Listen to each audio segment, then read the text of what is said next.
Hello, testing. This is the English channel. Titi, can you hear me? You should be able to hear me. Okay, thank you. Just testing.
Hola, bona tarda.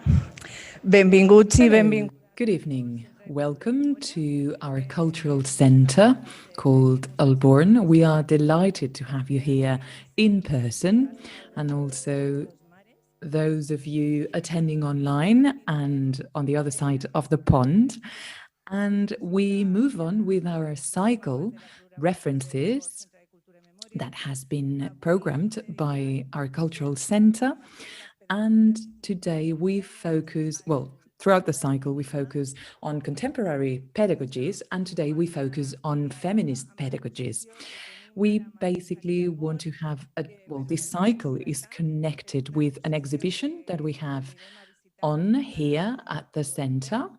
It's about education in freedom, so please go and visit it if you haven't done it yet. And it gathers together all the struggles, all political struggles and movements of the 20th century for education in freedom and for an education. I don't find the words. Well, for an education in freedom, let's put it that way. So we wanted to move slightly away from Barcelona and focus on the international level to tackle contemporary struggles and movements. And of course, feminism had to be included in this cycle, and that's why we're here today. I'd like to thank Paula Kufa, who is the curator, and our guest speakers. We have a local guest speaker, Bel Olid. Thank you very much for being here with us. And internationally, from, well, through the screen, we have Titi Bhattacharya. Sorry for the pronunciation, but we are delighted to have you with us. And of course, we would love to have you here in Barcelona with us, but we are grateful for the technical enablement. So I hand it over to Paula, who will present today's session. And thank you for being here. Thank you, Marife. Thank you, everyone here and online. Thanks for being here with us in this last session of this cycle devoted to contemporary pedagogies that, as Marife said, is connected with the exhibition that you can visit here at the Center for an Education in Freedom. And that's the premise that we started working on. How can we train ourselves and educate ourselves in freedom to build a fairer and more democratic society? And we have focused on three different lines of work: social media pedagogies, environmental pedagogies, and today we close this cycle with feminist pedagogies, because we believe that they represent all the struggles for a fairer and more democratic society. Feminism in recent years has become one of the main movements in the struggles for emancipation. Globally speaking, it has become one of the most influential and unifying political movements. We're talking about feminist approaches and claims that go beyond female issues, so that feminism for 99%. And Titi has discussed these in her books. But as I was saying, this issue of feminism has become one of the central strengths in the fight against the inherent inequalities of the capitalist system. And we believe that this is one of the spaces in which we can think deeply about our daily practices and to unify the defense and advocacy of rights in a moment of crisis. We are about to reach the ecocide. We are going through political crisis. There is democratic regression in many parts of the world. For example, we see the capture of institutions by anti-democratic political parties, and there's our rights are being curtailed. And that's why we believe that feminist pedagogies are today more important than ever to educate ourselves in values that will result in a fairer society.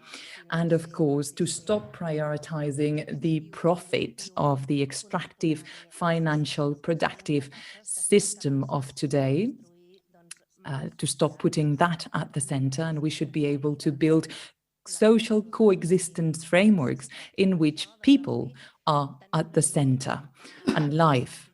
And today we are very proud to have with us Tithi Bhattacharya. It's an honor to have her with us.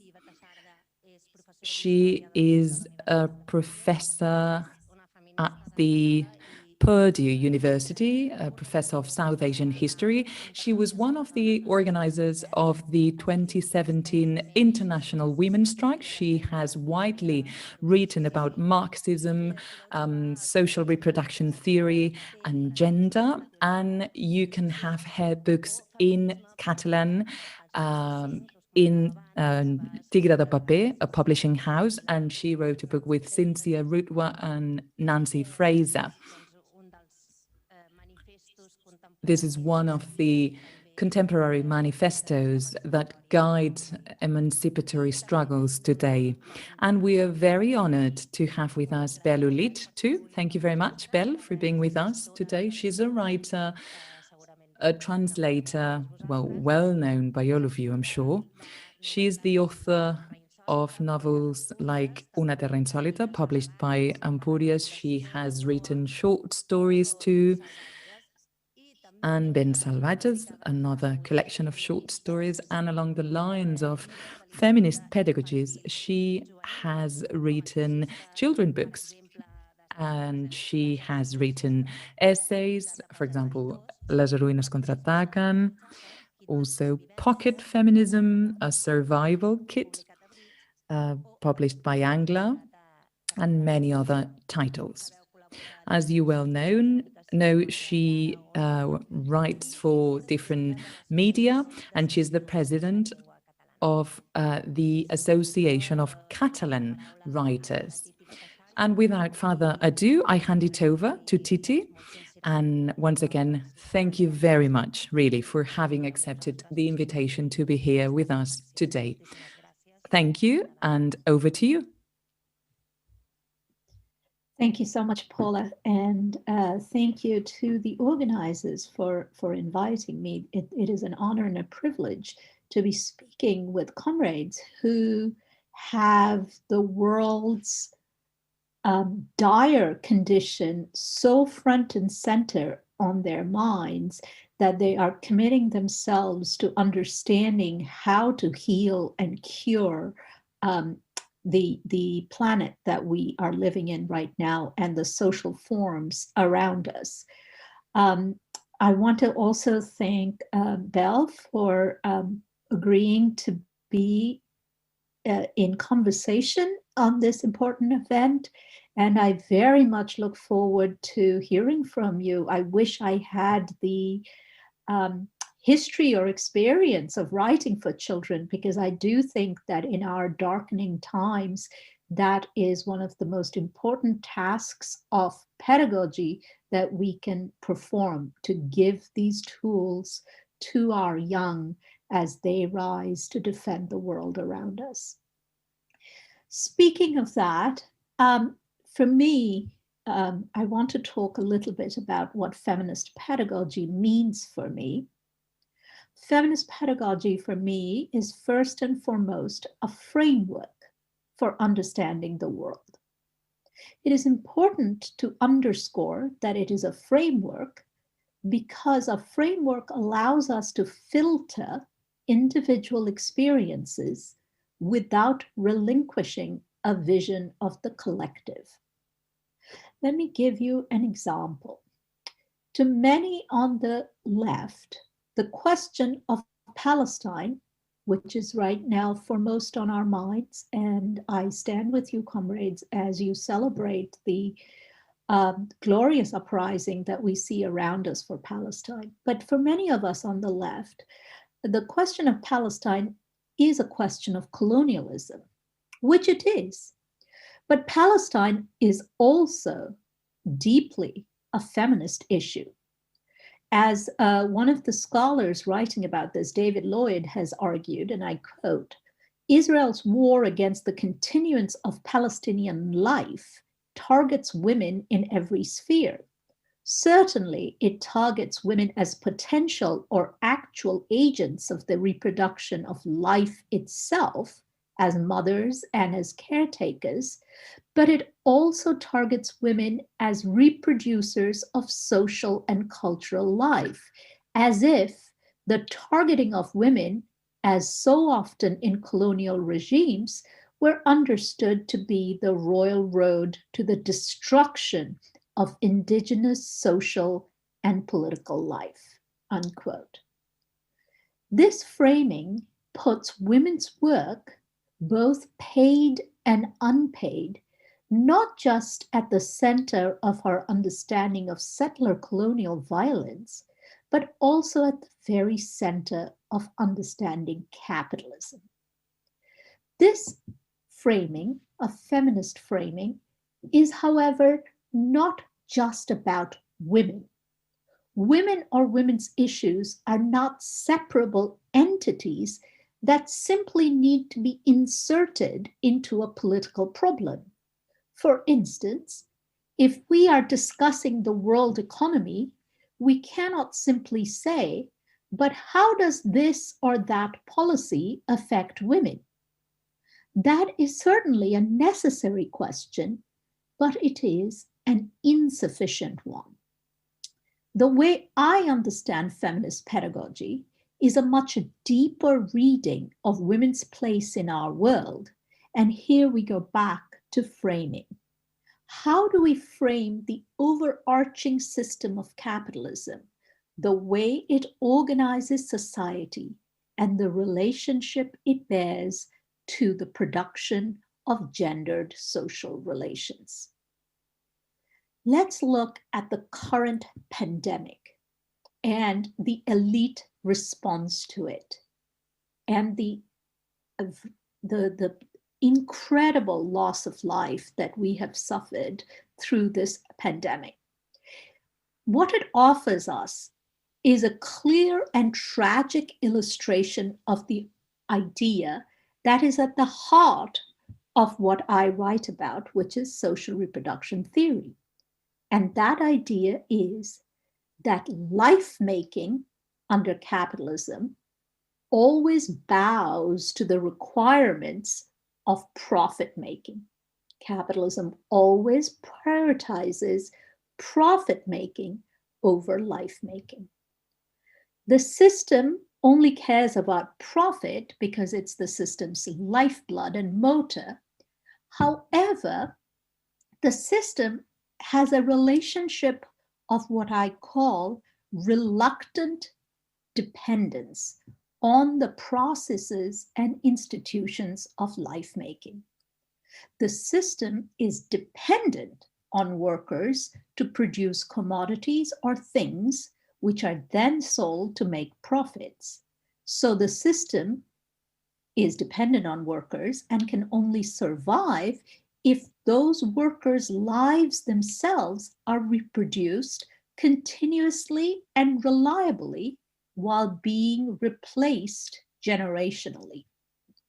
Food, housing, public transport, public schools, hospitals, and the care within the home, which is unwaged, are all ingredients of life-making that socially reproduce workers and their families.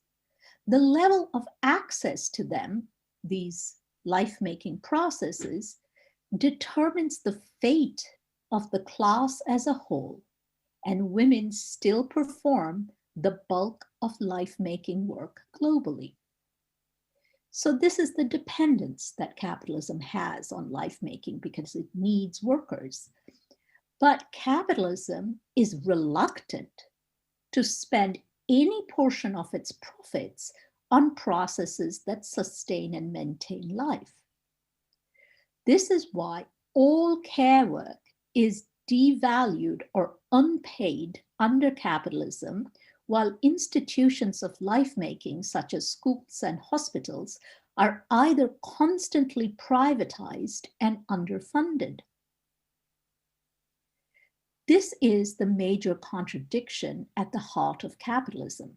It degrades and undervalues precisely what and who makes real social wealth: nurses and other workers in hospitals and healthcare, agricultural laborers who produce our food, workers in food factories, supermarket employees, delivery drivers, waste collectors, teachers, child carers, elder carers. These are the racialized, feminized workers that capitalism humiliates and stigmatizes with low wages and often dangerous working conditions. Yet, the current pandemic makes clear that our society simply cannot survive without them. Society also cannot survive without the pharmaceuticals competing for profits that exploit our right to stay alive.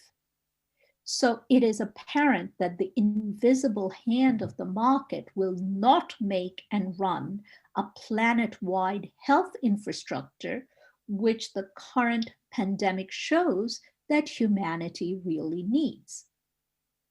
So this is a way of interpreting our world. This is a way of ascribing feminist meaning to to every aspect of the social whole, rather than simply talking about women's issues in a narrow sense. This feminist anti-capitalist framework then politicizes care work for us in ways that superficial definitions cannot. When we perform care work, and I use this in an expansive sense, we are deliberately working against the imperatives of capitalism that wants to simply care about production of things or commodities, against which our work assert the vitality of life and life-making. Social reproduction theory's commitment to life-making is, in effect, a commitment to prioritizing human needs above all else. The critique of capitalist social reproduction begins from the fact of dispossession.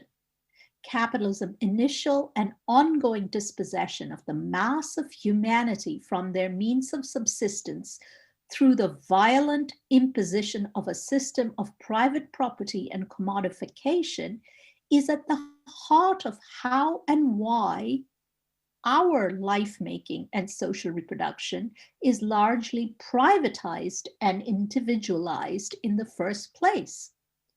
That is, this is why workers must rely upon wages and their own privately organized social reproductive labor to ensure they can provision themselves and their family. This is what creates the tendency to reinforce the private family, patriarchal household that has been socially and ideologically dominant for much of capitalism's history. But the alternative to private social reproduction is not necessarily social reproduction by the capitalist state. The state, of course, socializes social reproduction to some degrees under capitalism. And we might argue that social reproduction ought to be organized by the state, but I wouldn't want to do that. And the reason why that would be a problem is because we have also seen why and how capitalist state socialization is not adequate to fulfilling human need. Indeed, as much as the state minimally meets human need through welfare and public services, so on, it is essential to ensuring that certain groups' human needs are not met. So when we talk about, healthcare in a particular society, unfortunately, I now live in a society in the United States. It's my place of work. It does not have universal health care. In fact, it has pitiable amount of welfare provisions compared to the rest of the developed world. But even if we consider places like in Europe or Britain, where there is an infrastructure of healthcare, we must be attentive that that kind of a state that provides minimal welfare provisions does not actually guarantee the needs of all the citizens within those national formations. This is why those societies still suffer under racism, sexism, ableism, and the various kinds of social oppression that scour the landscape of capitalism. So we want to actually talk about a society. This framework is for us a way to talk about a society which is against subsisting, which is just existing, that we have a bare minimum of everything, like we have healthcare, we have schools to go to, the police are not killing us on the streets, the state is not putting us behind jails because we talk about independence like the Spanish state. So we want to think about not just those bare minimums of human existence.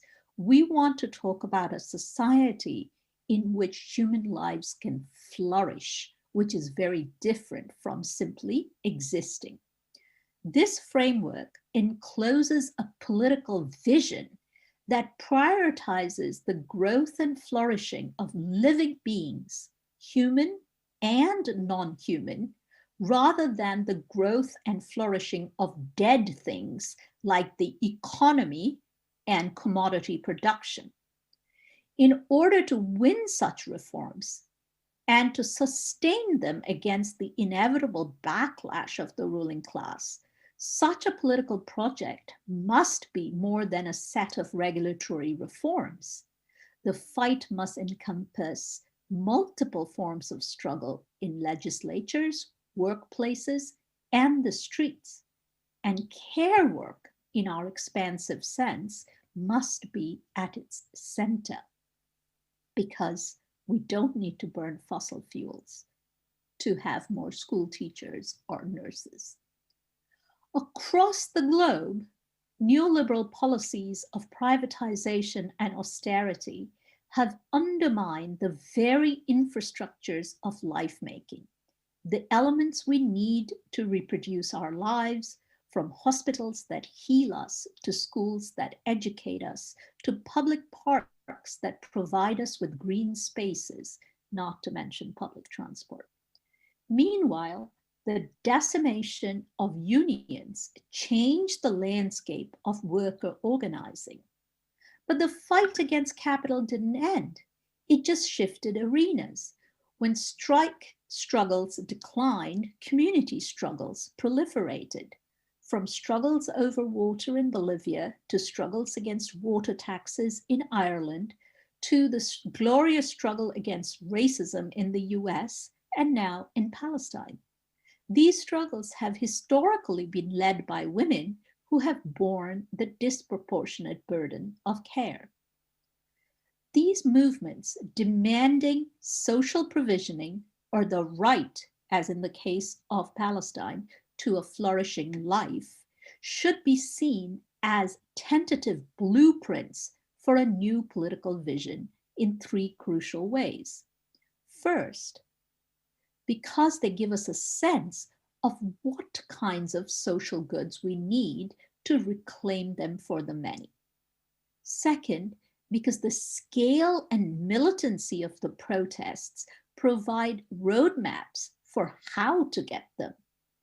And finally, because they model a politics of what we can call insurgent caring, whereby movements demand that care be provided at multiple scales of life, individual, community, and planetary.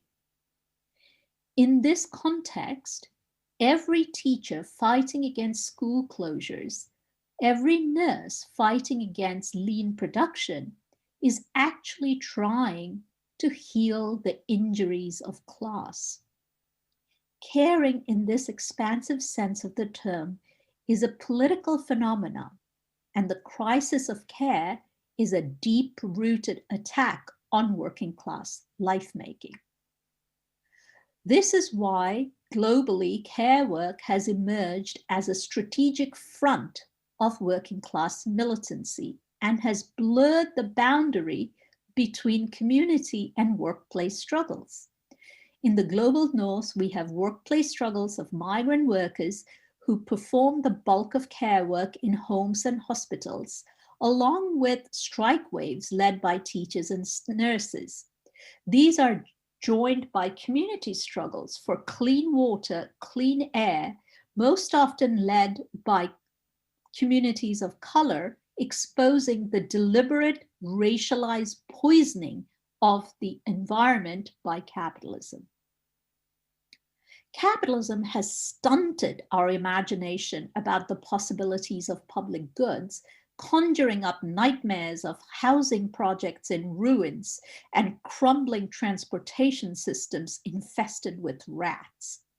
Against such neoliberal scaremongering, a politics of social reproduction and life must be able to demonstrate that a just transition is capable of creating sustainable habitats where working class lives can flourish. Schools and hospitals, public housing and transport, all such projects that sustain and improve life are not simply our means to an ecologically viable future. They're spaces which can allow us to imagine an alternative vision of wealth and experiment in ways in which human labor can be employed for the production of solidarities, for the production of mutual pleasures, and for the production of beauty. Demands for an expansive vision of public goods and collective consumption have their corollary in political strategy. In fighting for life-making, we must reject any analytical separation between workplace or labor struggles and non-workplace and community struggles. Struggles that confront climate change have great potential, for instance, for fusing struggles against production with the struggles against the effects of such production. Like movements for strikes and labor struggles can be fused with movements for clean air or the uprising for an anti-colonial shared democratic living space for Jews and Palestinians alike. The recent wave of struggles from Colombia to Palestine bear the most remarkable examples of such fusion. This is why, once this capitalism-created crisis of the COVID-19 pandemic passes, we cannot go back to business as usual. We must demand that instead of capitalism putting our lives in crisis, we put its dynamic of profit-making over life into crisis, that life and life-making become the basis of social organization to the flourishing of the many rather than the prosperity of the few. Thank you.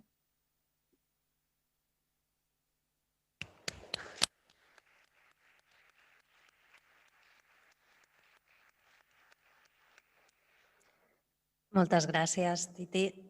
Molt interessant. Thank you very much, Titi. Very interesting reflections that you just shared with us.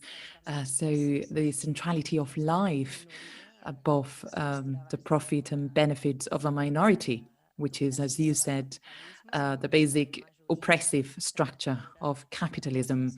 A big working majority that sells their labor to survive, not to live. And these lives could flourish and be much more flourishing in different conditions.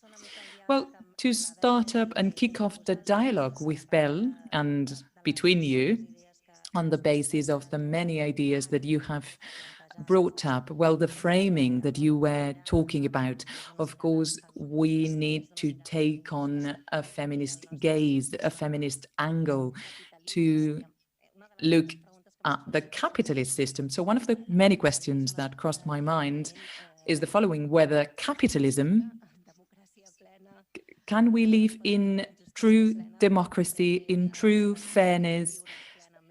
Can our lives be flourishing in an exploitative system like the capitalist system? And you talked about the feminist framing, the feminist pedagogies that are closely linked. They are political pedagogies, of course. The struggle for labor rights, for education, for health, they go beyond the specific individual rights. They look for a more unified vision of life. So what do we have to do so that all these claims that resonate so much to us, and people taking to the streets, and we have realized that women have identified the deepest contradictions of the system from Argentina, Colombia, Chile. The feminist movement has been key in those countries to identify and call those violences that we experience as women in the capitalist system. And as you well said, they not only reclaimed issues, women issues, but rather life issues.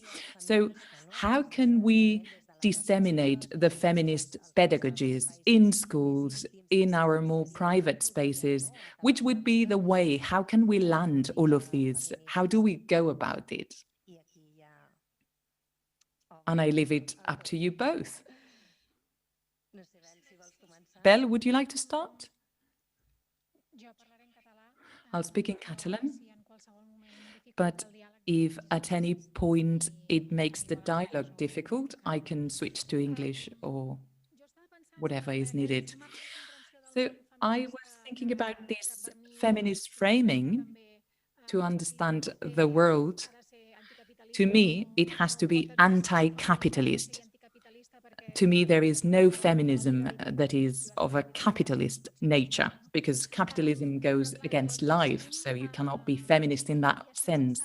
But we coexist, and I'm thinking about formal schooling and education in schools, high schools and universities, and also all the informal education that we provide to our children at home, in the neighborhood, in parks, in leisure spaces. We coexist with a macho capitalist framework, and we are a minority. Let's not fool ourselves. We are a minority. I think that the feminist anti-capitalist movement is a minority, and if you check the reality of most parliaments everywhere in the world, that is made apparent. So you were asking whether we can lead flourishing lives in the current context. Well, if we have to wait until we reach the utopia of feminism for 99%, and that's the society I want to live in, but that's not the society where I live. And I don't think I will see it in my lifetime. Of course, I will fight for that as much as possible to get there. And by fighting, it's a way of being there already. But I believe that historically, and this has been explained by Rebecca Solnit in Hope in Darkness, I think it is, that we reach positions in which, without having reached our goals, we can open up specific spaces. To me, the basic issue of the coexistence of these contradictory frameworks has to do with coexisting. And of course, as a feminist and anti-capitalist, how can we transform that framework that is oppressing us and that is repressing us? In conversations with female professors and also teachers, high school teachers, in this last year, I was told that they were concerned about self-censorship because contents have been censored, or things that they wanted to discuss in the classroom, because the management of the school were fearful of the parents' reaction. And we have an extreme right political party here in Spain that has had a lot of visibility. They have ideas that go against human rights and life at large. And these ideas have been taken on by many people, and they have been disseminated by the media much more than they should have. So there's a certain legitimization of these ideas that was not present in my school back in the 80s. Because there were topics and issues that were not challenged. And for example, human rights were given for granted. And it was not a respectable opinion, just like any other, to express a racist opinion. There was no room for that back when I was in school. So I believe that today we have made headway in many fronts towards more feminist ideas, and some of these ideas have been accepted. But at the same time, we are experiencing a very violent and aggressive reaction of people saying, well, your ideas are as valid as mine. And that comes from the far right. And people on the streets feel legitimized to say out things that they would have never said before. And that is shaping this world understanding framework that I mentioned before, this feminist framing, to try and conceal it in a way, or qualify it and alleviate it so that no one takes offense. The fascists, basically. So I think it's very important to be convinced that even if we are a minority, we believe in these ideas, because we believe that these are the ideas that would allow to have a more flourishing coexistence for everyone. So this should encourage us.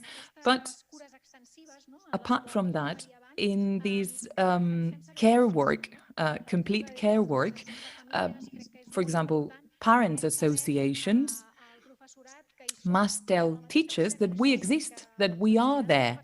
And of course, they will have families reporting them if they say specific things in the classroom, but we are there too, and we will defend them. We defend their obligation to discuss this feminist framing in the classroom and to discuss these issues with our children, putting life and life making at the center, and not capital or commodities. So I'll leave it at that, because otherwise I'll take up much time. Titi. Okay, well, thanks for those really rich ideas, Bel. I fully agree. I want to perhaps take up a little bit of where you started, which is when we talked about coexistence. I don't think it's a sustainable coexistence between two kinds of framework, in the sense that this is why, in a sense, that we are minorities, right? So if our framework were a framework that we could teach in schools and hospitals, then that would not ensure the reproduction of capitalism. That would ensure the reproduction of feminism. So what we currently have, as you so beautifully pointed out, is these institutions, which are still life-making institutions, right? Hospitals and schools and so on. But these institutions are forced to operate on a capitalist framework, and within it, individual teachers, either as individuals or as collectives, and this is where I think unions play a very significant role, operate within these systems and try to challenge that framework in everyday moves, right? So we have either individual teachers saying, we will do anti-racist teaching in the classroom, we will do feminist teaching in the classroom, or we have teachers' unions taking up this cause. But the framework of schools and the framework of hospitals remain capitalist. That we cannot change in that sense without changing the system, which is why I was so, I found your comments so completely beautiful when you said that actually we cannot have feminism that is capitalist. All feminism has to be anti-capitalist, because we do not want accommodation within the system, right? We do not want to fit ourselves into the system. We want an overhauling of the system so that we have an entirely new way of organizing society. And it is the organization of society that produces the framework, right? It is not the framework that produces the organization of society. So if we can organize society in a different way that puts life and life making above profit making, then you and I don't need to think up new frameworks to teach in schools, right? Because that will come organically from the way society is organized. If we prioritize life, then corporations will not have to sponsor classes within universities which teach how important oil is to our economy, right? That university will naturally talk about how do we bring back biodiversity in the Amazon. Okay, the university will organically try to address those issues. In fact, for the first time, I think if we can think about that sort of society, we can bring back the real human potential for research and thinking to how to really improve life, rather than human research harnessed to corporate gains, you know? But I want to also take seriously your comment about how do we get there. And the comment that you made, I thought was so significant, was that through struggle, we chart a path, is what you said. If I can paraphrase, you said, through our anti-capitalist struggles, we carve for ourselves a path to get to anti-capitalism itself. And I could not agree more. I think one of the things that anti-capitalist thinkers like Marx teaches us is that our struggles do not come from people's brains or come from above. They're immanent in the system. We imagine a society from our current struggles, rather than we imagine a blueprint of a society and then impose it on our struggles. So our struggles, through them, we learn what are the needs of a new society, right? But our struggles, I think I want to add to what you said, another dimension, which is, while it teaches us what we want, struggle also teaches us how to expand our horizons, right? So the struggle may start at stop privatization of schools.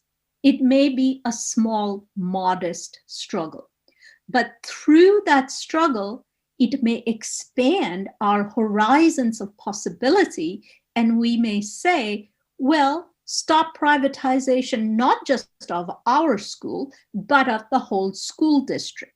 While we are struggling, we may think about, well, okay, but this is just about providing resources for teachers and students while they're in school, but what happens when they go home? So let us also struggle for safe communities and neighborhoods where the police are not being violent.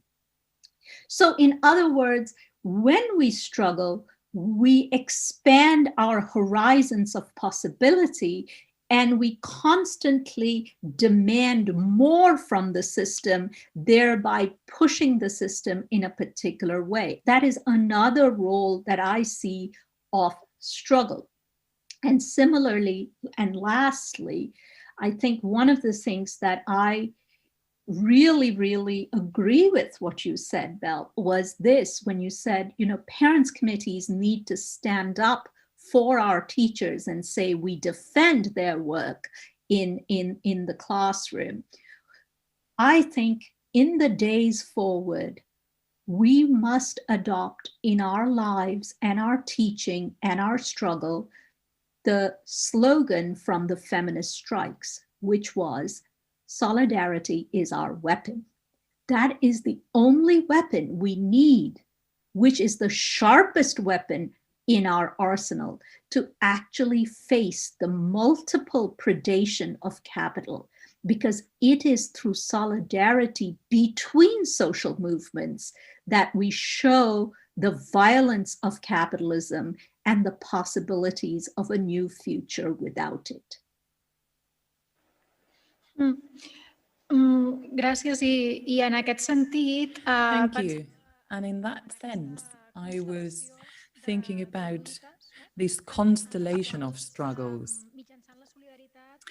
in which, through solidarity, but also through a certain strategy, we can link up and connect with a network of shared struggles. And maybe we do not agree 100% with the ideology of those people with whom we become allies or with whom we show solidarity, but we can share a position of that horizon of possibilities, and we can walk that path together or a part of that path.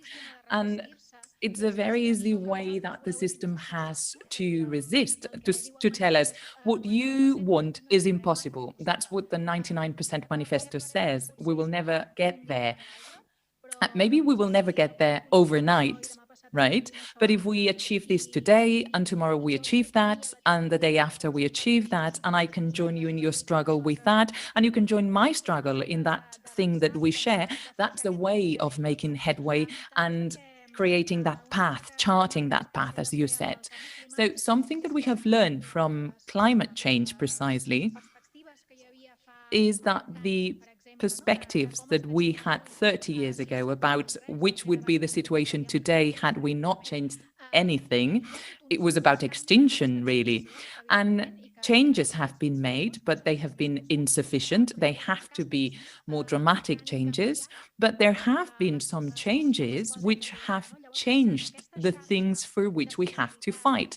So in this network of solidarity and this network of common struggles and shared struggles, well, that gives us mobility and flexibility of the struggles. We can adapt them not only to the needs that we have at every moment, and that changes depending on the historical moment, but also to the new counter arguments and the new enemies that we encounter on the way.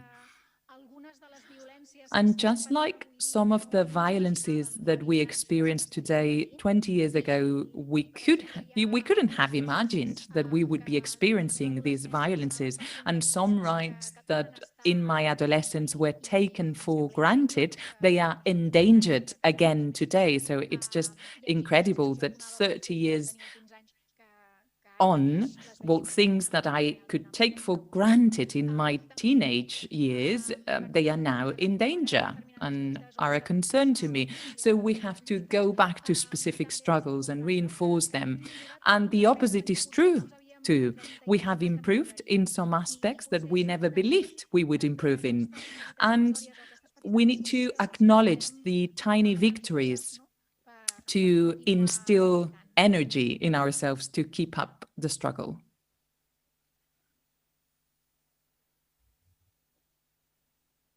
Do you want to, voldries afegir alguna cosa? Would you like to add anything, Titi? Oh, I fully agree that we need to celebrate struggle and we need to celebrate victories, because not only do they energize us for our future struggle, they also outline for us that it is possible to win. And one thing I want to talk about a little, very briefly, is the time, the sense of time.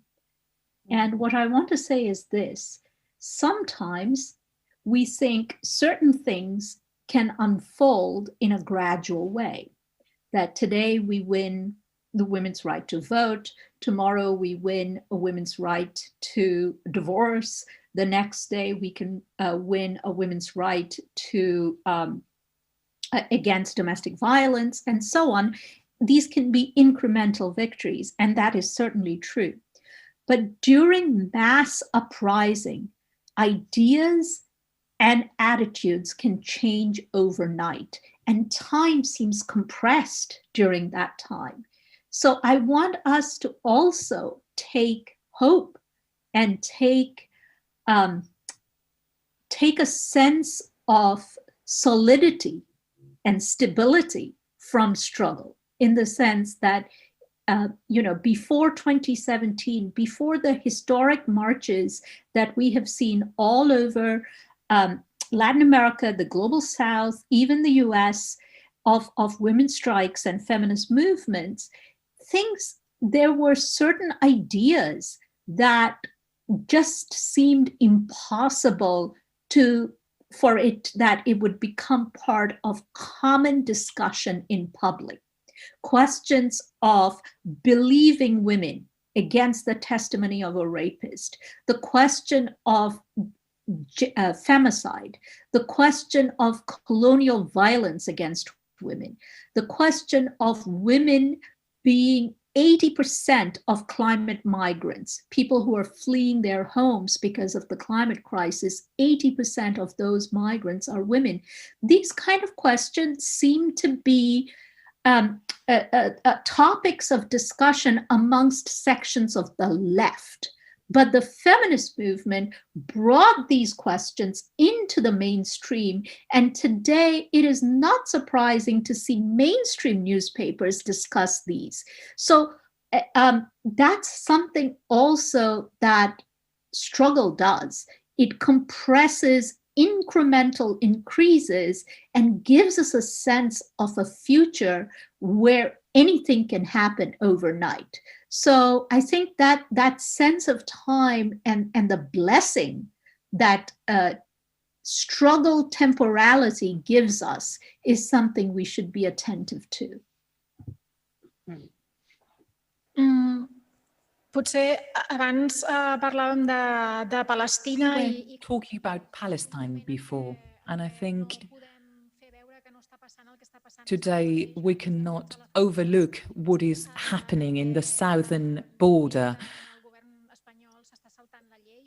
We're talking about Spain now. The Spanish government is basically infringing the law and returning migrants illegally without offering a very basic thing like the individual identification and the possibility to become asylum seekers. There's a migrant crisis in the southern border of Spain today. I don't know if these images have reached the US, but in Spain, this is all over the social media. We've seen police officers beating 12-year-olds, 11-year-olds, without any reason, if there can be any reason to beat anyone. But of course, to exercise their power and to show them who's in charge, basically beating teenagers, throwing people back to water to force them to swim back to Morocco. So if we move from that situation back to the feminist pedagogy and how do we explain that to our children, I think it is unthinkable of to disseminate the idea that my children are more entitled to life than someone else's children. That is unthinkable of. If you put it like that, of course, not many people would express it in such a straight way manner, but that's the thinking that lies behind many of the comments and remarks that we have read on the social media recently. Basically, people saying, well, these people here, they do not belong here. Or the dehumanization of non-accompanied minors, these unaccompanied minors. When you say MENA, that's the acronym in Spain that refers to unaccompanied minors, people think about a threat, not about a child. So one of the most important challenges that we have in the feminist pedagogy is not only how to tell these to our children, or the children that we directly or indirectly educate. Maybe it's my neighbor's daughter, but any child with whom we have a relation. So how do we explain what is going on? Because they are seeing these images on TV, on the media. Of course, they experience racism and institutional violence in daily basis. So it's not about how do we explain it intellectually, that which is the role model that we are showing from our daily feminist practice, because they should be able to notice that there is no disconnection between discourse and action, that we practice what we preach. And I think it's very important when we talk about this world understanding framework. Well, this framework should be our action framework too. taking on all the unavoidable and even enriching contradictions that we might have. But of course, we have to take advantage of what the media shows. So we are currently seeing images of the genocide, the massacre in Palestine, also images of this extreme violence by the state in the southern border of Spain. And talking about feminist pedagogies, we need to think about how to explain that. So how could we work on the public discourse of violences? Of course, the media have a huge responsibility, but of course, world media capital interests don't have that feminist framework incorporated. So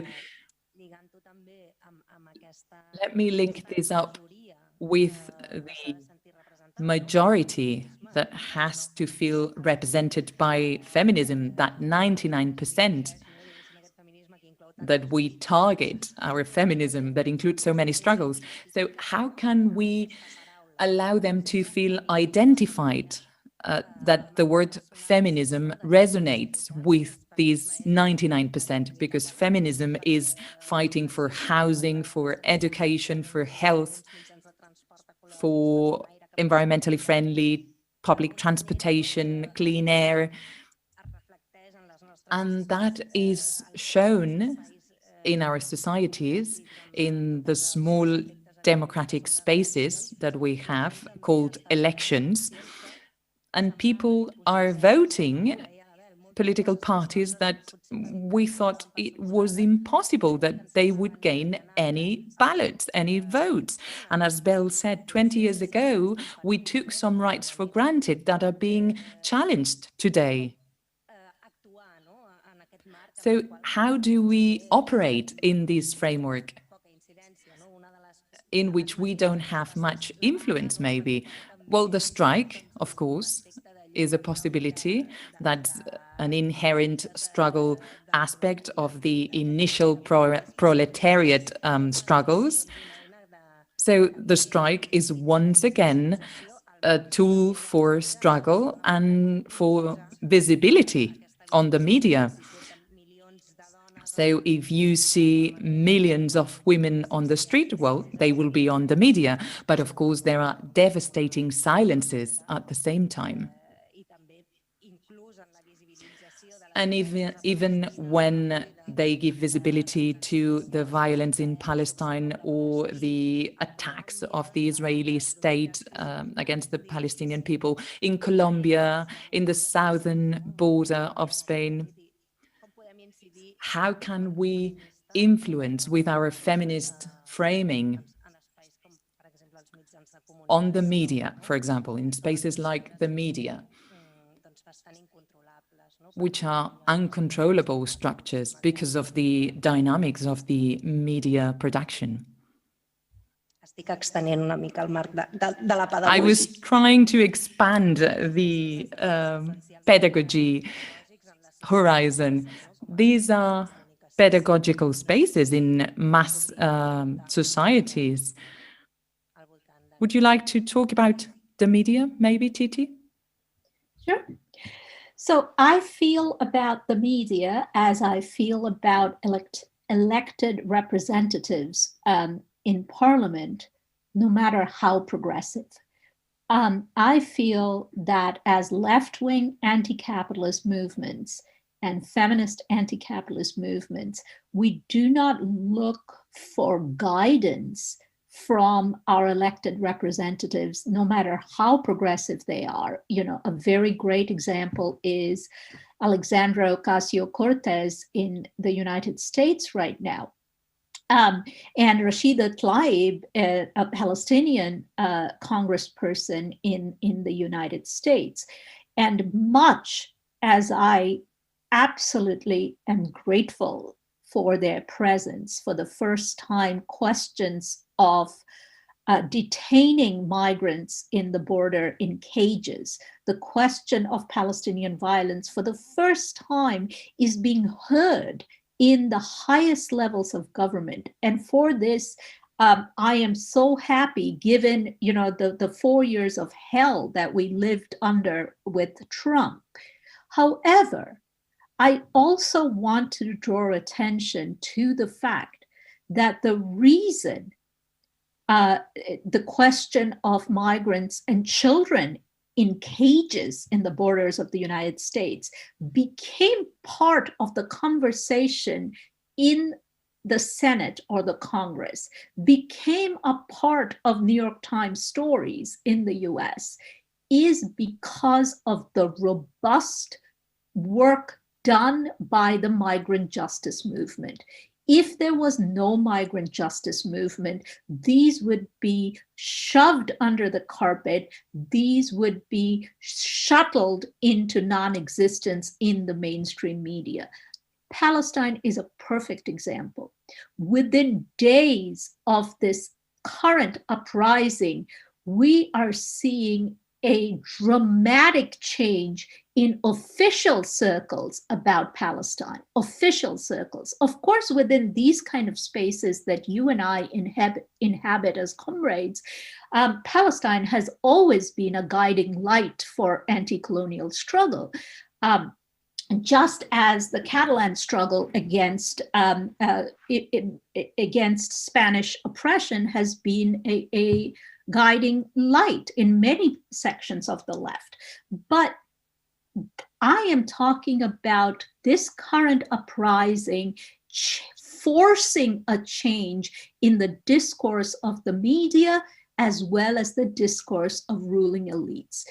So for someone like Rashida Tlaib, who has always talked about Palestine, perhaps not as vocally as she would have liked, the movement has given her the courage to actually confront President Biden on the tarmac of an helipad when he arrived in Detroit.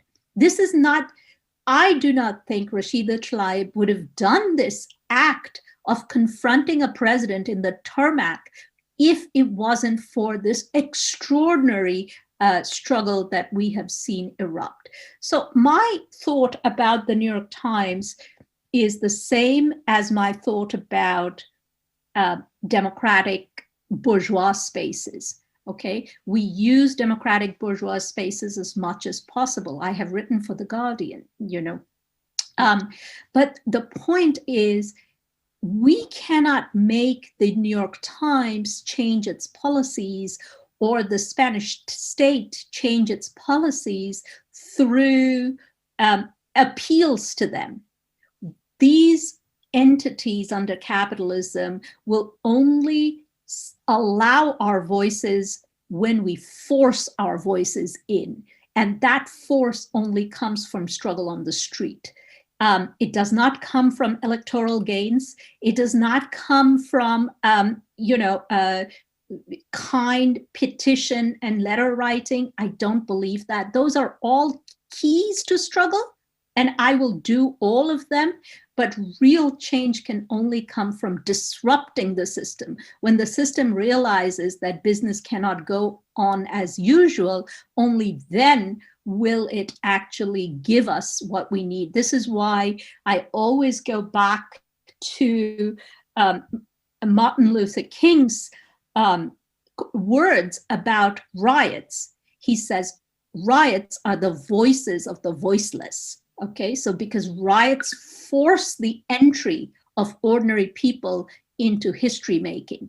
And this is what we need to think about when we think about how to influence media and our elected officials. Molt bé. M'agradaria també obrir el torn de Thank you. paraula. I'd like to open the floor to the audience, both to the audience here in the room and online. Is there any question or any remark in the audience? Remember that you can post your questions on the chat box too.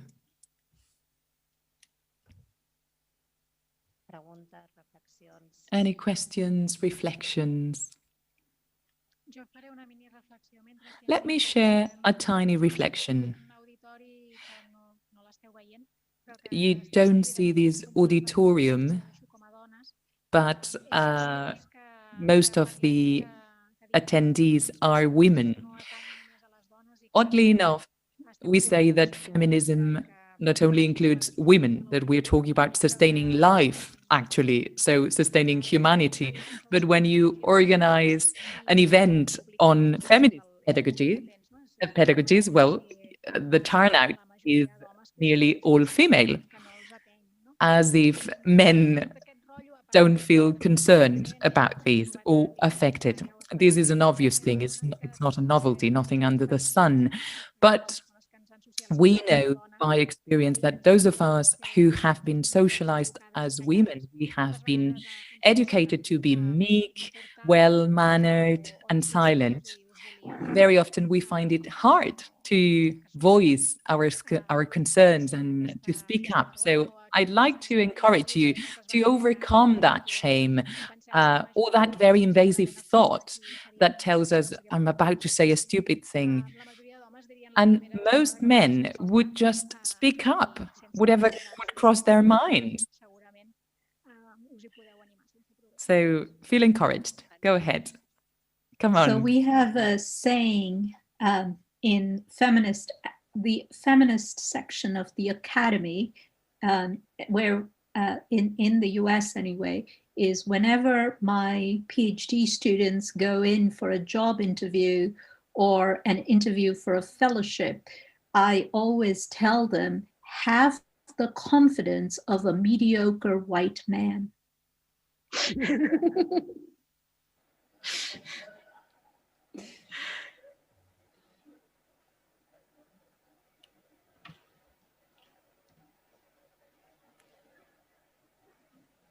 Molt bé. Comencen a haver-hi preguntes. So hands start to go up. Hello. Thank you very much to the three of you for this discussion and your reflections. It's difficult to break the ice in this big auditorium. I'd like to share with you the following. I fully agree with everything that you have discussed, but when you want to land it in your life, when you belong to these struggles that we are carrying out here in Barcelona, you come across contradictions, actual, real contradictions. Let me give you a very specific example that you prompted me to think.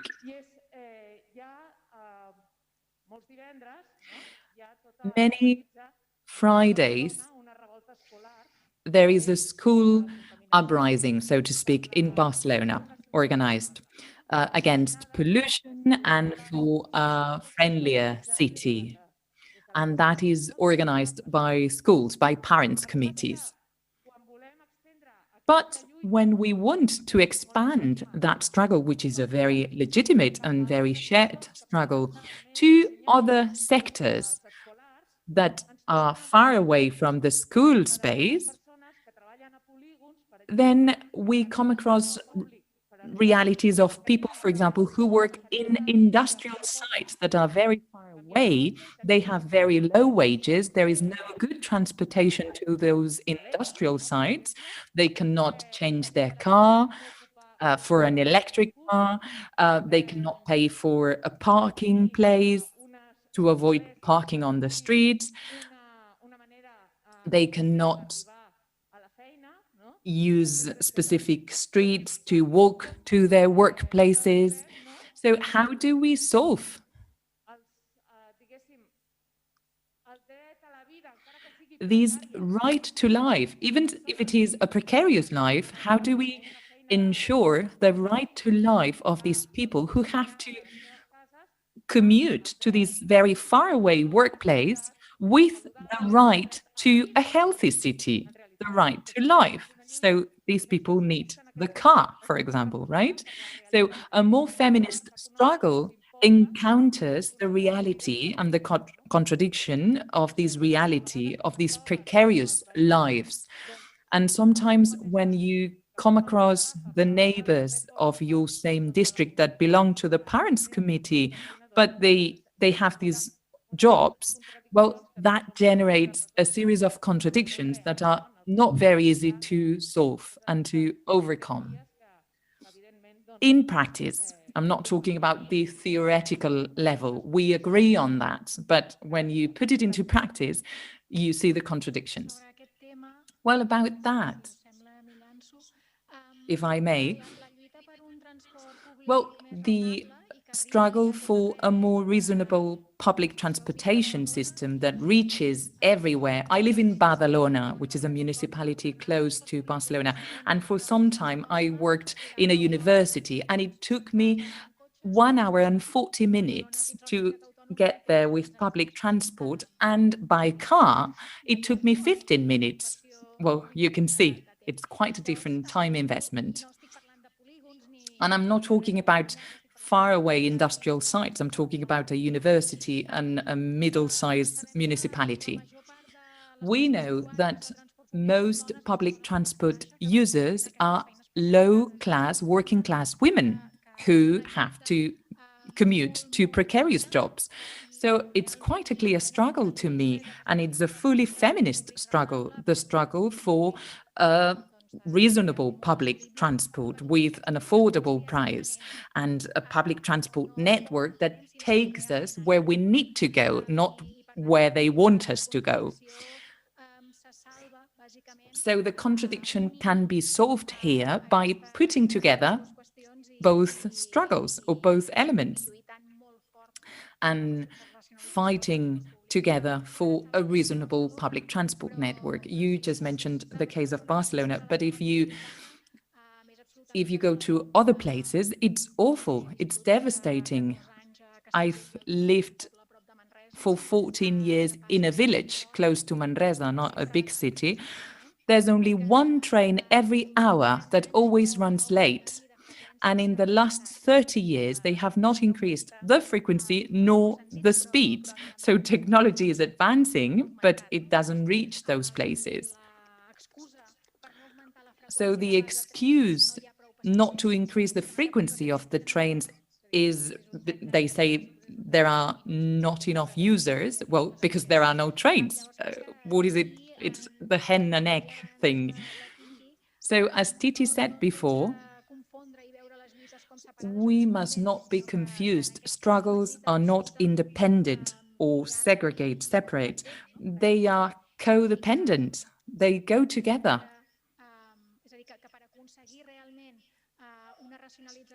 If we really want to rationalize the public space, and we don't want the private vehicle to conquer the public space, we need a much better public transport, and a public transport that takes us where most of us go, not a specific class.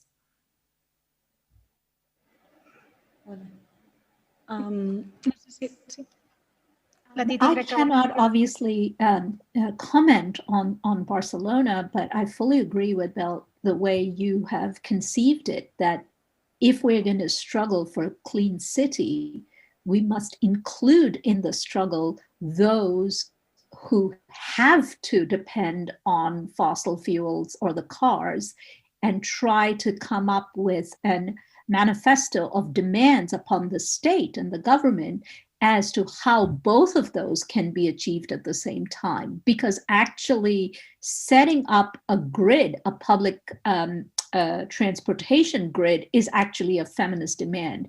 But I want to give an example from a different context in the global South. And I want to refer to protests led by indigenous Dumagat women against the Kaliwa Dam in the Philippines.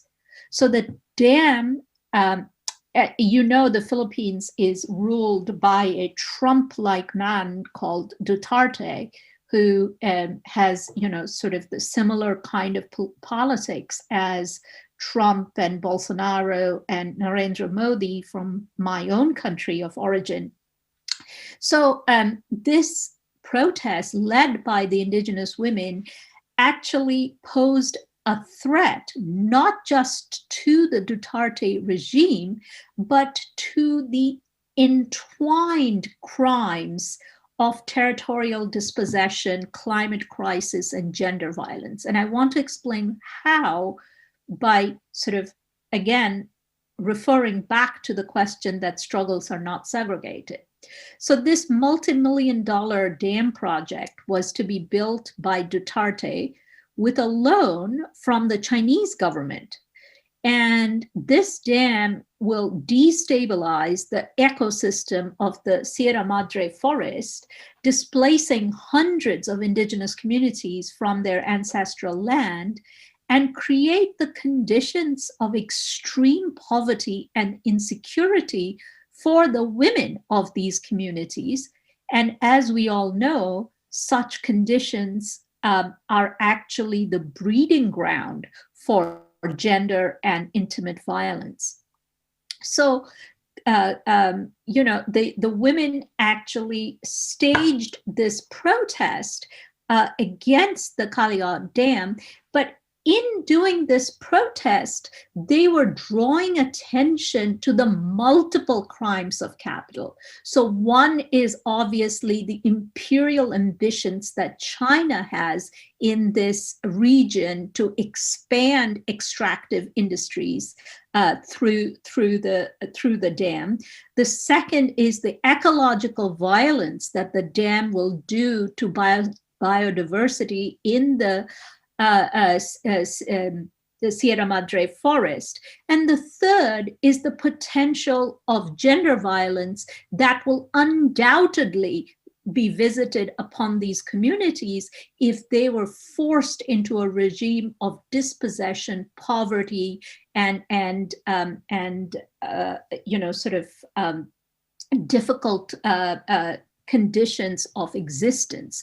So that one protest kind of tied together all of these elements in this beautiful way to talk about the crimes of capital. And I think our aim in each struggle that we go into is to kind of try for agendas and slogans that constantly expand the ambit of our comrades, so other comrades can join in solidarity rather than narrow our horizons into single issues. Moltes gràcies. Em sembla que hi ha més preguntes, Thank you oi? very much. I think there are more questions from the audience. Question/reflection. You're talking about the connection between struggles and the centralization of the different struggles against the fragmentation and division that has been imposed by capitalism towards the working class and the oppressed. I think that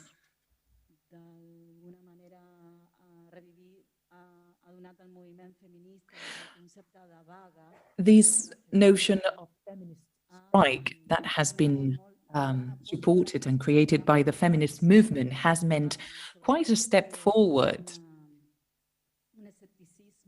because there was huge skepticism by the working class and its methods of struggle. Back in the 90s and the 80s, there was skepticism, because the word strike, they sounded like 18th, 19th century like. But the feminist movement has reclaimed that word, strike. In Spain today, 50% of the working class are women. And there has been quite a heated debate here, whether to go for a strike or not, whether the strikes are too classic or, conventional. But we have been able to stop the production in strategic sectors of the working class, like health, education, some plants, etc. And another reflection. the experiences of many working class women. And when I say working class women, I not only refer to women who work in factories, plants. No, I'm talking about precarious women, racialized women, and of course, women in care work, health, etc. They have had a political experience. I mean, the fight is not only against the far right. I am a woman, I'm a migrant, and I'm a precarious woman, and I also face institutional racism. And as Bel said, that racism also comes from a progressive government. And that's what we suffer. Migration laws, we suffer them constantly. Or labor reforms, they not only come from right-wing governments, but also from so-called progressive governments. And I'd like to ask Titi, which are the experiences in governments like the Biden administration? They call themselves progressive, but they do not propose any alternative to transform the health system in the US, right? He's not proposing a truly universal and public health system or Obama policies. He called himself a progressive president, but he was very racist in his policies. And of course, this could not be otherwise in a capitalist system that operates on the same racist rules, even if they call themselves progressives. Thanks. Thank you for asking that question. I'm the wrong person to ask that question because I was condemned wholeheartedly for not voting for Biden, even with the danger of Trump coming up. So I agree with you. I think Democrats and Republicans are both stewards. They're steerers and stewards of the capitalist system. And Republicans steward capitalism with excessive racism and sexism. Democrats steward capitalism with less vocal racism and sexism, but they are stewards of capitalism nevertheless. More people were deported under Obama than under Bush. More children were in cages under Obama than under Bush. There were more drone, so, you know, Bush waged an outright war in the Middle East, which has been ongoing for 20 years. Obama posited himself as an anti-war candidate of the Democrats, but he expanded the secret war in the Middle East through the drone program, as well as the sort of illegal extraditions in the dark centers. You know, two comrades who are definitely worth reading on this is Jeremy Scahill, who wrote a wonderful book called Dirty War, and it's also a documentary about the expansion of imperialism under Obama. And the other person to read is Anand Gopal, who has written a very wonderful book on Afghanistan and the result of US policies, both Democrat and Republican in Afghanistan, and by echo in large parts of the global South. But I think to get back to the beginning, which is where we talked about life and life making being in the center. Let's go back to the framework, which is capitalism has a reluctant dependence on life and life making. It needs it. Capitalism cannot function in a society with just factories and service. It needs hospitals and schools in order for the working class to actually live.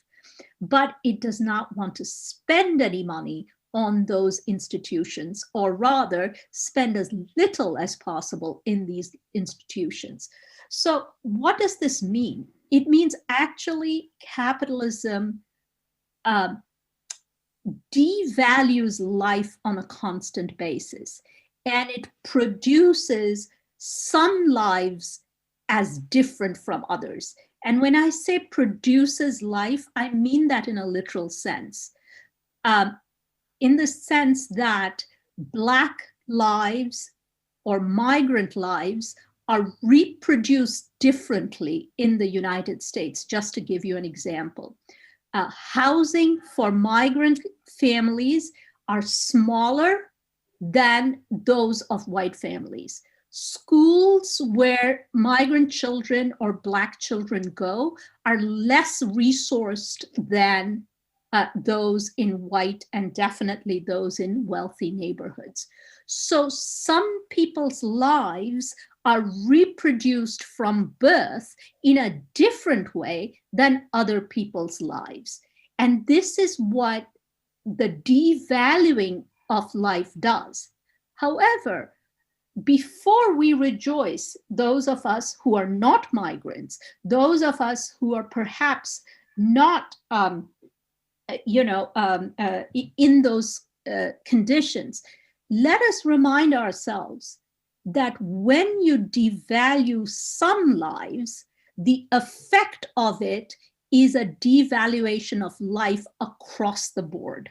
So slavery, for instance, and deep racism in the United States South definitely affected Black lives in deep, violent ways, but it also meant that white workers got less wages than white workers in the North. So if you have a devaluation of life of certain sections of society, that means it allows capitalism to devalue all working class lives to a certain extent, because it then tries to limit the horizons of our imagining, right? So if we can put migrants in cages, then we get fearful of organizing in our schools, because those cages exist on our borders as reminders of the might of the state, of what the state can do. And so those kind of overt action against minorities can lead to more generalized covert action against the whole majority. This is why I am actually very clear when we join in struggles. We do not join in the Palestinian struggles because we pity the Palestinians. We do not join in Palestinian struggle because we want to help the Palestinians. We join in Palestinian struggles because their freedom is tied up with our freedom. That a blow against Israeli colonialism and a blow against US imperialism is going to improve lives for everyone, not just Palestinians. So we know that our freedoms are tied together, which is why we join struggles as comrades, not as helpers in the struggle or necessarily allies in the struggle. We have a stake in the struggle. We are comrades in the struggle. Moltes gràcies. Thank you very much. I think this remark about struggles on an equal footing is very important, and not as white saviors. And this issue of devaluating lives, I'd like to tell you an example by Carmen Juarez some months ago in some feminist events. If you do not follow Carmen Juarez, I would encourage you to follow her. She's an anti-racist feminist activist. So she said that she was in the 8th of March demonstration, I think it was last year, 2020, and she was with the Union of Home Workers. And all of a sudden, one of her comrades well, she was called by her boss, and she was told that she had to go back home to work. We're talking about the 8th of March, day of strike. And of course, that lady, middle class white lady, told the, the comrade that she had to go back home because the grandmother was alone and the lady was in the demonstration. So the illegal migrant without documentation and with this very precarious job had to leave the demonstration because the so-called feminist boss was delegating on her, of course, a theoretical feminist, for the white lady to be present in the demonstration. So that lady, I would really love to have her here because she cannot threaten me because I am a legal so-called person. She cannot threaten me with police intervention or reporting me. And I would like to tell her that that is not a feminist practice. How can you be so cheeky to go to the feminist demonstration and delegate on your worker? And of course, if you do not take on the care work and she doesn't take on the care work, your husband would probably will not take it on. At least on the 8th of March, the husband could be in charge of that. So one of the positive things of the feminist strike, well, Titi said before that we should not segregate the struggle for the workplace with other struggles or the struggles for life. So one of the positive elements was to propose a care strike, because many women are sustaining that. We are employed in the care economy, so to speak. So at least in the people I know, I mean, we said that we cannot segregate theory and practice, but this care strike has endangered the daily life of some families because all of a sudden the woman at home stops doing what she does on a daily basis and things happen. And who can afford to do that and who cannot afford it? I'm here speaking to you because my husband is at the back of the room taking care of our baby. So he is doing the care work. And in other families, this would have been more complicated. Probably I would have had to hire a female babysitter probably to take care of the baby. So we need to look into who can afford to join a labor strike. You have to have labor rights, otherwise you cannot join the strike, as it happened to that comrade who was called by her boss. And if you don't have a specific environment and support, you cannot go on a care strike, because if you have a 6-month baby, the baby doesn't care if it's the 8th of March or whatever other date. So that care work has to be conducted by someone. And if there is no man to take care of that, while women are on a care strike, well, that cannot happen. So a key element was precisely that. This is not only about production strikes, but also about care strikes. If we stop taking care or doing care work, the world stops. And it's important to go down that path and to persevere. It's not about saying, oh, what a pity, we pity these miners in the southern border of Spain, or we pity the Palestinians. No, we pity ourselves. We're all endangered. We are all threatened. And some specific rights that I am entitled to are in danger if they are not guaranteed for everybody else. It's very important to have that in mind. We need to repeat it once and again.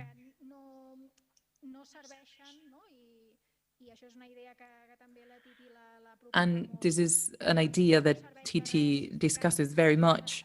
It's useless if specific women reach a specific place if we cannot all get there, and if that doesn't change profoundly the structure of society. Més preguntes? Em sembla que hi havia una altra pregunta. More questions. I think there was another question somewhere. D'un home. By a man. Thank you, Titi and Bel. I really liked this social and political context that you have given to feminist pedagogy. As a man, I am always slightly ashamed to take the floor in feminist spaces because I feel I'm replicating the gender obligation of taking up the public space. I work in a high school, in a public high school, and Titi mentioned the struggles that we have. And you, Bel, you mentioned the ethical dilemmas faced by teachers. In the high school I work, we have a coexistence project, and we work on co-education. And with that, we are trying for our students to have other spaces to position themselves effectively and sexually. From the Department of Education, we don't have a specific guideline here in Catalonia. So it's up to high schools to decide to do this work, to let teenagers learn about sex through porn online, and of course, despising women and everything that porn entails. So there's this idea that, or proposal that would be having a subject matter about sexuality. I'd like to ask Titi, if in the US, do you work on that? In high schools in the US, sexuality in high schools? And Bel, do you have anything to say to that? Well, I will say this, that I think sex education is what we call it. Sex education ought to be introduced at the kindergarten level, which is from age 5, which is what Scandinavian countries have done to great effect. There are two aspects to sex education that I believe very strongly in. One is simply teaching children about how the human body functions, and to do that in not cisgendered ways alone, but also to pay attention to the fact that bodies are not gendered into male and female alone, but in multiple ways. And the question of safety, the question of violence, and all of that is important.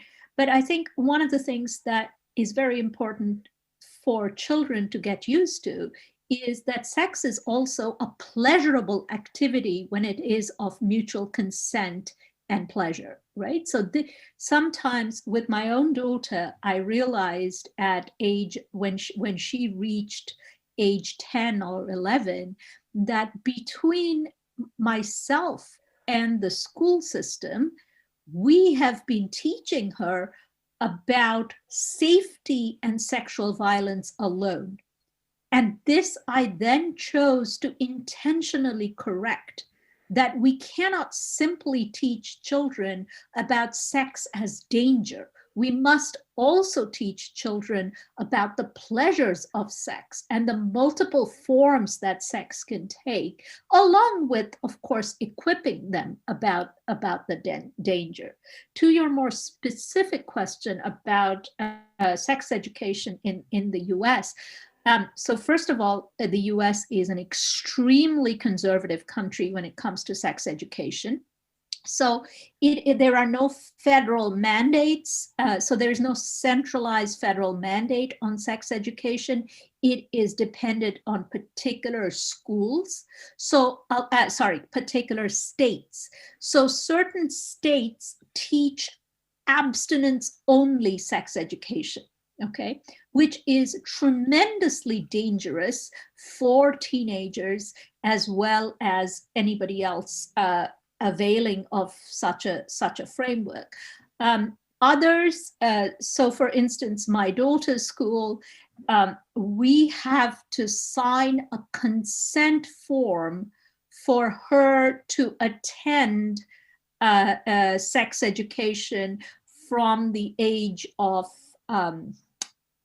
11, maybe 11 is when she first had her sex ed class.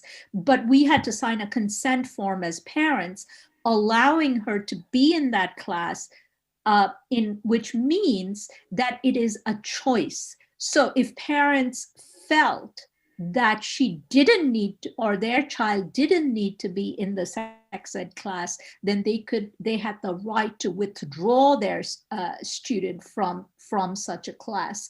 So this results in the highest levels of ignorance amongst young people, ignorance that is imposed on young people by the state. You know, I do not blame young people for being ignorant.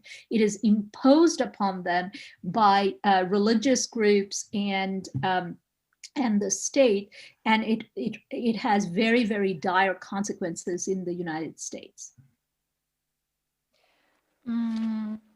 Crec que aquí han sortit un parell de coses molt interessants. I think a couple of very interesting things have been mentioned, but let me explain an anecdote to you.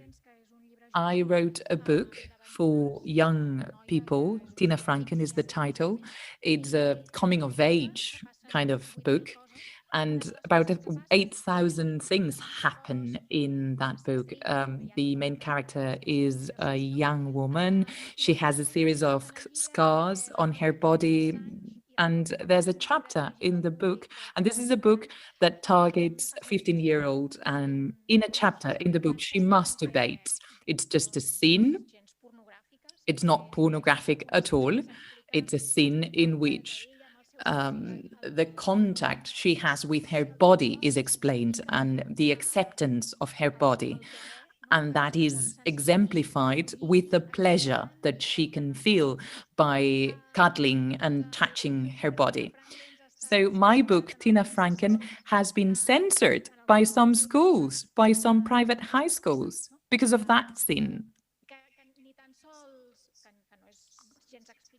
It's not explicit at all.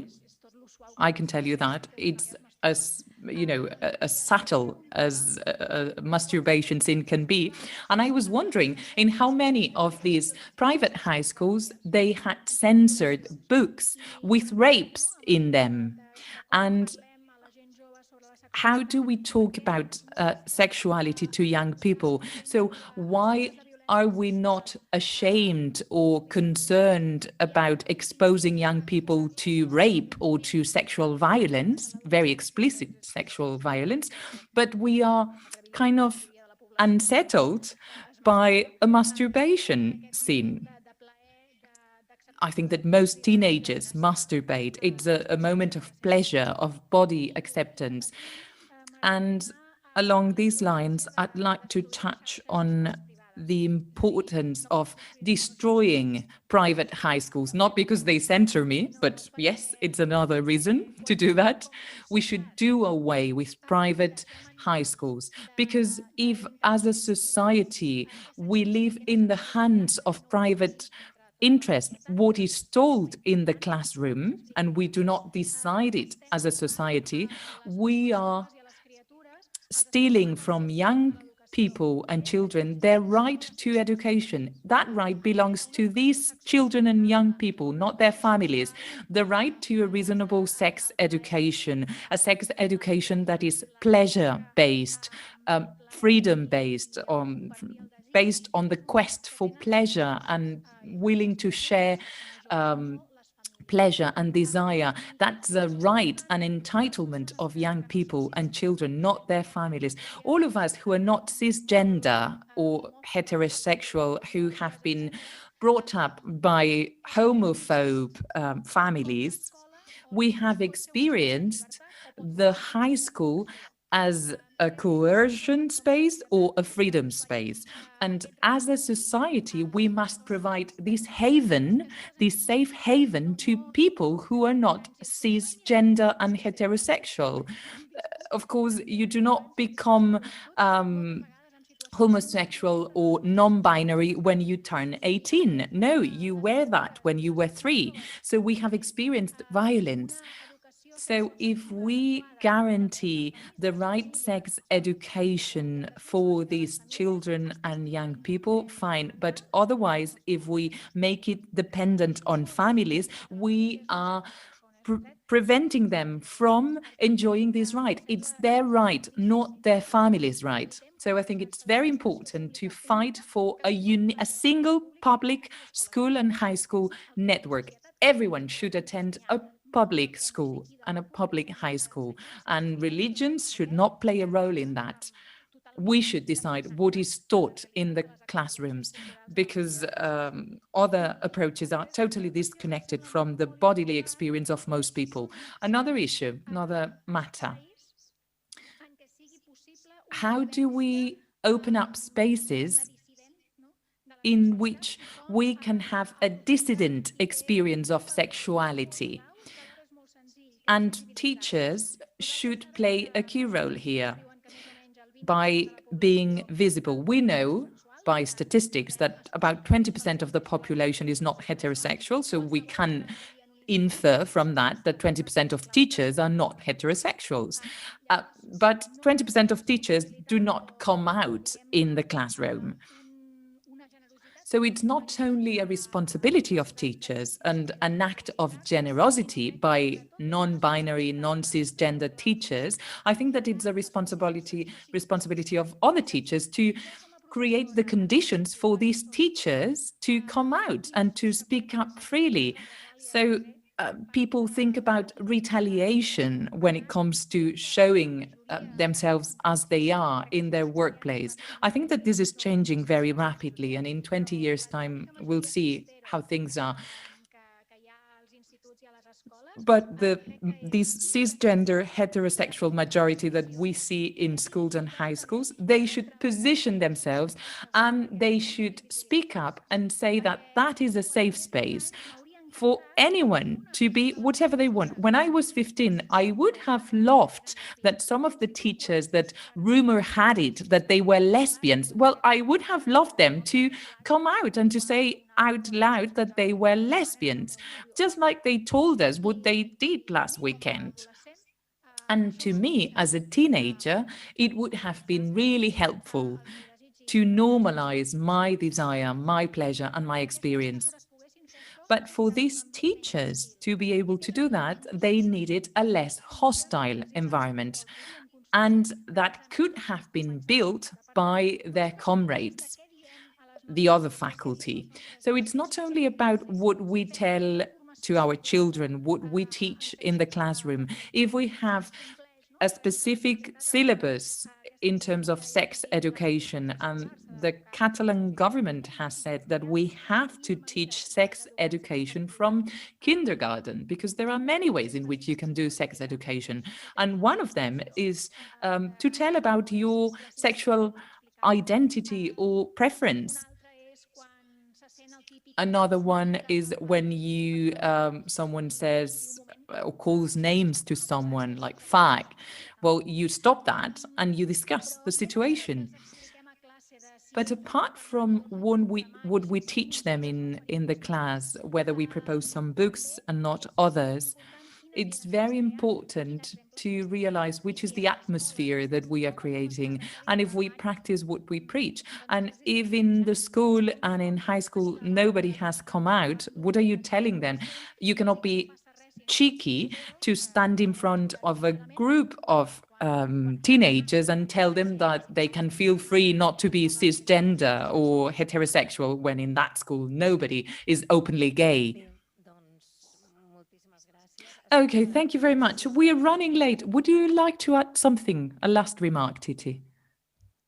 I just want to say one thing. I completely agree with you, Bel, and I'm so sorry, but so proud to know that your textbook was targeted for that beautiful scene, what sounds like a beautiful scene in the book. I just want to contrast it very quickly and very briefly with scenes of violence. Okay, nobody censors violence as it is presented to children. In fact, children are routinely bought police uniforms, little police uniforms. They're bought guns to play with, and games encourage militaristic speech amongst children. So nobody contrast that with questions of sex and sexuality. I had a male comrade once who said he had bought his male child, a police uniform for Halloween, which is the day in the US that everyone dresses up. And I smiled at, I thought that the child was absolutely beautiful and he was, having a great time wearing the uniform. But since the father was a comrade, I said to him, I don't actually agree with this kind of normalization of the police at such an early age. And he said, oh, it's just a game. And I said, yes, I agree. So I hope that you wouldn't mind when for his birthday next year, I buy him a dildo and a vibrator, because it's just a game as well. Molt expressiva, l'anècdota. It's, an eye-opening anecdote. Thank you very much, Titi, for having been here with us. Thank you, Bel. We have a lot of food for thought to move on with our feminist studies. And thank you all here. Thank you. In the auditorium and the technical team. Thank you. Thank you to the translators especially. Thank you so much for doing this work. Thank you.